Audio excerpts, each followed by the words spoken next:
So this cassette right here is made from Ron Wyatt speaking at the University of Nebraska in March 31st, 1990 at the Love Library Auditorium before the head of the Department of Antiquities, Archaeology, and Ancient History. 500 students were there. The head of the Department of Archaeology came up to me while I was setting up the video player in the auditorium before Ron came in. He was over talking to the president of the university and all, and then he came over afterwards. I did the setup. I introduced him.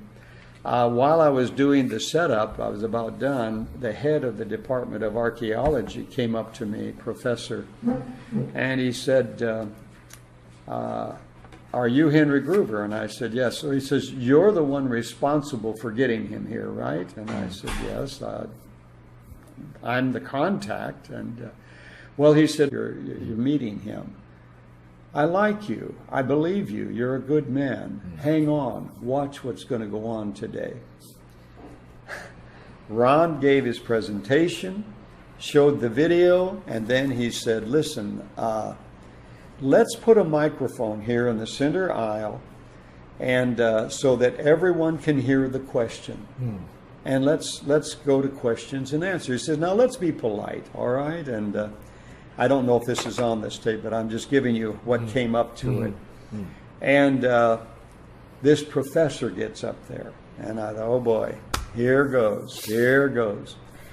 He starts questioning Ron Wyatt and hitting Ron Wyatt on Ron Wyatt's discovery of the 11 grain elevators or grain bins in Egypt near the Pyramid of Giza, and telling him, you said Joseph was the builder of those according to your belief in the Bible. Well, obviously the professor didn't believe the Bible. And Ron Wyatt says to him, he says, well, professor, I understand your position. Now, may I ask you questions? And he began to ask him, he said, there are 2 accounts of Joseph in Egypt. Will you believe that? He said, I know of one. And Ron Wyatt said, is it the cuneiform tablet that they discovered that has inscriptions of Joseph? Yes. That's one, the professor said. Well, he says, the Bible is the second. Well, he says, I don't know if I believe the Bible on that. Ron Wyatt says, now, if I were to show you a whole warehouse full of the history of the Habiru, Ron always referred to them as the Habiru, the Hebrews, in Egypt, would you believe? When Ron was finished with that presentation there at the University of Nebraska, that professor came up to me and shook my hand. And he said, I don't know how to thank you. Mr. Wyatt answered questions today that I have had since my university days.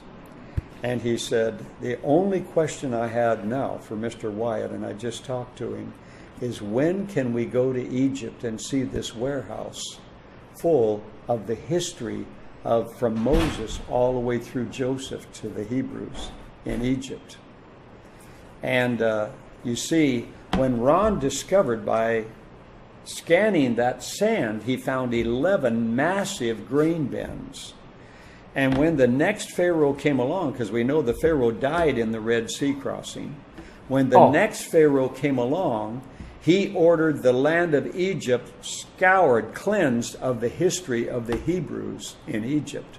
And they took all the statues, which is a statue of Moses, all this of Joseph, threw them in these grain bins that were now empty, that Joseph had been famous of. Threw them in there and destroyed it all. Well, and covered it up with sand.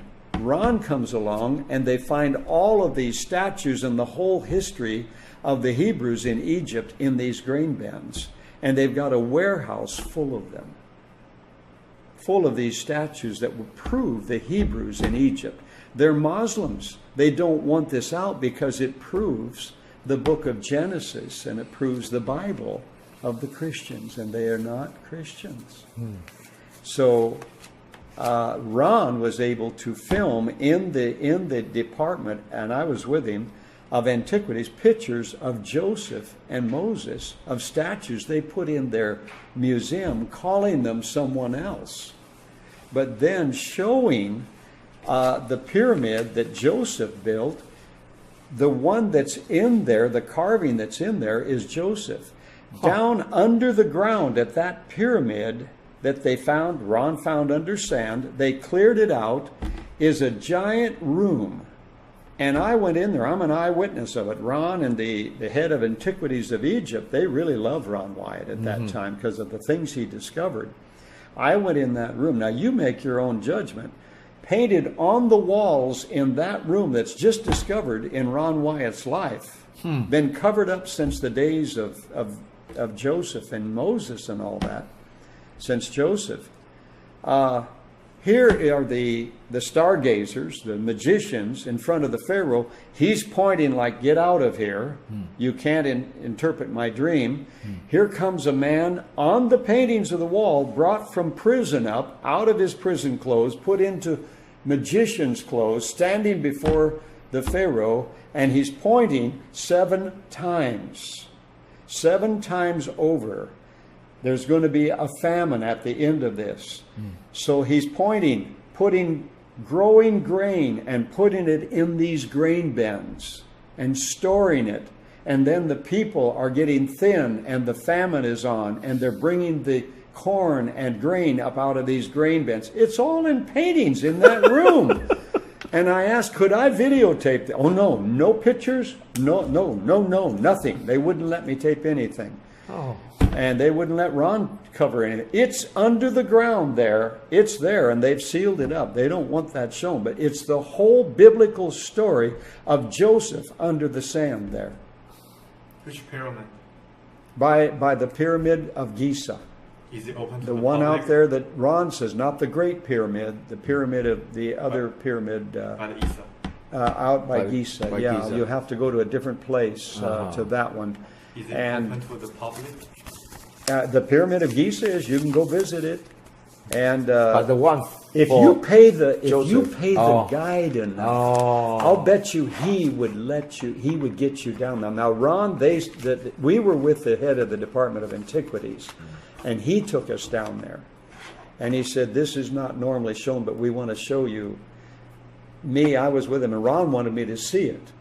And so they let us in there because we were with the head of the Department of Antiquities, and I saw it. I saw it. It's there. The whole story of Joseph. He was telling how they've analyzed the paint. There is no paint on the earth, he said at this time, that is of that quality. We don't even know what it consists of.